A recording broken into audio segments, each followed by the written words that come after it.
اللہ تبارک و تعالی نے قرآن مجید برہان رشید میں جا بجا اپنے محبوب کے صحابہ کی عظمتوں کو بیان کیا، ان کے تقوی ایمان کو بیان کیا، ان کے اخلاص کو بیان کیا۔ آپ قرآن مجید کی آیات پڑھیں، جن آیات میں اچھے اعمال کا ذکر ہے،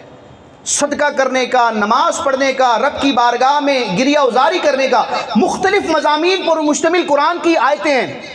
ان آیات کا اگر آپ پس منظر دیکھیں، ان کا سینیریو دیکھیں اور ان کا شان نزول دیکھیں کہ وہ آیتیں کب نازل ہوئیں، کس کے حق میں نازل ہوئیں، تو بلا مبالغہ قرآن مجید کی درجنوں ایسی آیتیں ہیں جن میں اچھے اعمال کا ذکر کیا گیا، نیک اعمال کا ذکر کیا گیا، تقوی ایمان اور جنت کی بشارتوں کا ذکر کیا گیا۔ ان آیتوں کا شان نزول آپ دیکھیں گے، آپ تاریخ کے اور تفسیر کے اوراق کو دیکھیں گے تو آپ کو صحابہ کے چمکتے ہوئے چہرے نظر آئیں گے۔